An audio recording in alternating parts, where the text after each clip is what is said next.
How's it going, ladies and gentlemen? My name is Waffle and welcome back to a brand new video, guys. So today we have something slightly different that I'm going to talk about, which is actually a topic that was posted a while back, and that is a Zelda-like open-world Pokemon game is still on the cards, says Junichi Masuda, potentially for Switch here, which is posted by Ryan Craddock here on the NintendoLife.com website. Now, this was from an interview that Masuda did, which I covered, which was like a 40 minute video maybe that I did, which was a giant interview, which I went through, which was insanely big. It had a lot of things to do with Let's Go Pikachu mainly, Let's Go Pikachu, Let's Go Eevee, as well as the future of Pokemon and some hints towards 2019 and Gen 8. Now, for those who do not remember that, well, Junichi Masuda said something very interesting in that in that article, in that interview. He said something very interesting that I think will intrigue a lot of people. So let's see what it's all about, and let's read the actual post that he made. So let's just read the information, ladies and gentlemen. But keep in mind also, this is actually from a real interview. This isn't no bullshit, but keep in mind, this doesn't confirm anything. This doesn't confirm that 2019 is going to be an open world game. This doesn't, confirm that 2019's game is going to have, the things that are mentioned here, or that even the future games will have it. It's just something that Junichi Masuda said, like, yeah, it's still on the cards. Which also, by the way, a lot of times when Junichi Masuda said something, it's the opposite of what he says, right? So if he says he doesn't like, a specific aspect, like, if he says, like, I don't think we'll do, like, Pokemon, in 3D, it ends up being a thing, right? Or he says, like, oh, I don't think we should do this, and then it ends up being a thing, right?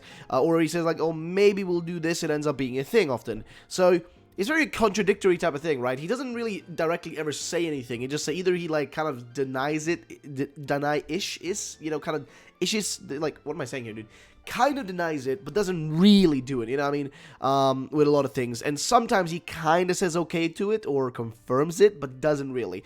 It's very vague shit, okay? Just get that through your head. It's just very vague shit, so, do you understand that? Either way, let's look at what we got here. So first things first, with Pokemon Let's Go Pikachu and Let's Go Eevee releasing in just 1 month from today, this was back then, a long time ago, and we get another mainline series entry planned for 2019, players of all playstyles and experience levels will have something to get stuck into in the very near future. Of course, we don't know exactly how 2019's game will play just yet, or indeed how the franchise will evolve in the years to come, but it seems that the one heavily requested feature is definitely in the running. For several years now, our very own articles, as well as online forums, social media posts, and everything in between have been flooded with fans showing their desire for an open-world Pokemon game.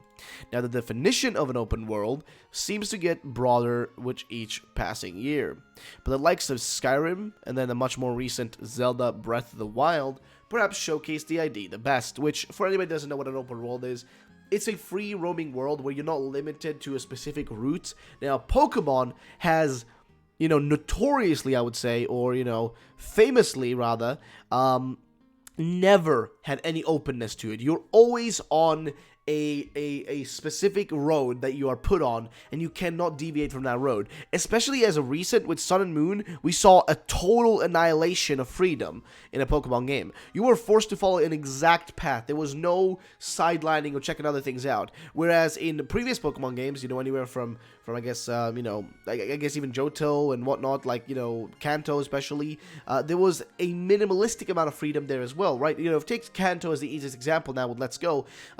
When you're going to, from Professor Oak's lab to Viridian City, and you have to go get yourself the parcel and whatnot, that's a little bit of a thing where it locks you in. But once you're done that, you're kind of free to just continue your journey, right? You can make all your way up to, go towards Victory Road, that route over there. Of course, you're going to be locked off and not be able to enter Victory Road, but you're able to go there, right? You have the freedom to go there, and you have the freedom to, follow the road up to the Viridian Forest and kind of roam around. Whereas in Sun and Moon, there's less of that freedom, as the game really literally puts you on an exact path and doesn't let you kind of roam around, and it puts you into tons of cutscenes. You're stuck most of the time.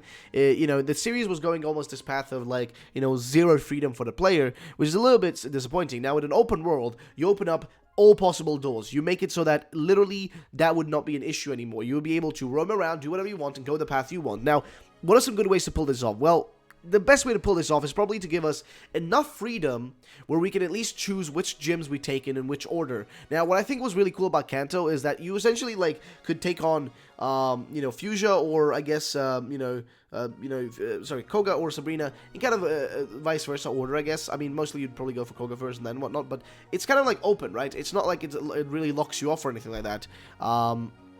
But like, if you had like that freedom to move around like as you want and kind of had more of that freedom, that would be awesome. That is what I think is needed in Pokemon. You don't need to make it 100% open world with like tons of mountains and all this stuff, which would be cool, by the way, but you don't even need to do that. Just give us more freedom to choose where we go. So if I'm starting my journey and I want to take on the normally, which would be maybe the third gym, then I'd take on the third gym and I wouldn't take on the first gym, right? I would go where I want and where I feel would be comfortable. I feel like that would be way better and way more beneficial for everybody, and way more fun for us to explore and, see the Pokemon world from a different perspective and have everybody a different experience, right? If you play the game, you'd have a different experience from me. We wouldn't all have the same exact journey, and the only difference being the Pokemon we use. It would, because overall, like, a Pokemon journey is really the same. You do the exact same things, the exact same order. Freedom in the open world would make it, way more interesting in that sense. But of course, Pokemon would probably be a hard game to pull that off with, because you need to also implement a story that's consistent and, all that stuff. So unlikely that they would ever really do it that level. Maybe just in terms of open world, they can at least make it open enough where, at least you're not locked into an exact path all the time, like with Sun and Moon. But let's continue. So, you can likely picture the game in your head, running around in a vast, beautiful world with wild Pokemon and nature interacting with each other as you do so. You could trigger battles by approaching the Pokemon, who would respond to your action in real time just like a herd of animals might. Whether you think this would make for a good game is up to you, but it's certainly an intriguing suggestion either way. So could this actually happen? Well, in a recent interview with Eurogamer, Eurogamer put this very question to Game Freak's director Junichi Masuda, which isn't directing anymore. He stepped down from directing. He's going to give that spot to more younger developers, which is going to be interesting. I want to see what they can do. Mentioning games such as Breath of the Wild and Super Mario Odyssey as comparative examples. His answer was very naturally vague, but the possibility is definitely there. What he said was, well, in general, I always wanted to be kind of facing new challenges and trying to, do new things with Pokemon. It's different matter whether players will actually enjoy that kind of playstyle, but really, things like setting up an AI so that the real world Pokemon appear, or different ways to appreciate the game. I'm always kind of thinking of how to approach the Pokemon series from a different aspect. So in that sense, it's still in the cards. Now, this is what's the interesting part. It's still in the cards. So the possibility of a more open Pokemon game with a more open world is possible. Now, keep in mind, Masuda isn't no longer in the position that he was in previously. He no longer handles, directing. He's down from that spot. I think Let's Go Peach, Let's Go Eevee were his last, directed games. He specifically said that himself. He's stepping down from the directing spot and giving that position to somebody more young in the company, more younger, developers, directors, and people, which I am very excited about, okay? I feel like, Masuda has kind of gone, and he's done what he's wanted, right? His magnum opus was, some people say Black and White. I say Let's Go Beach, Let's Go Eevee, the magnum opus, or not really magnum opus, I guess the Let's Go games were his final hurrah, right? His final, okay, this is it. This is the final game I'm going to give you from me to you. This is what I want to give you. And it was Let's Go, and it was incorporating what he created, which was Pokemon Go. For anybody who doesn't know this, he was the one who wrote the whole manuscript, essentially, or the whole, I don't know what word to use, but the whole Bible of the Pokemon Go games. He wrote up the systems, how they're going to work, the game, everything. He made that stuff. He is the man behind literally, all of that. So, the point I'm trying to get across is the dude really loved Pokemon Go, and he wanted to do a mainline game, which is where he's been doing all this stuff in terms of Pokemon, where he's been, mainly been and directing for years and years and years now. He wanted to do a game which mixed, his favorite thing, I guess, Pokemon Go, with this over here, and then boom, together, there it is. Now, I remember in the past, he used to say, the most likely wouldn't be an open world game. He said this, and the reason why he said that was because, Pokemon Go is already open world, which I thought was the dumbest thing ever.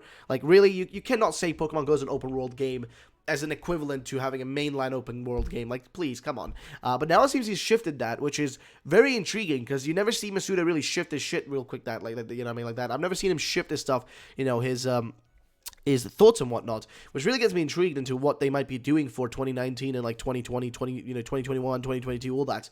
It gets me really intrigued into what they have planned for there.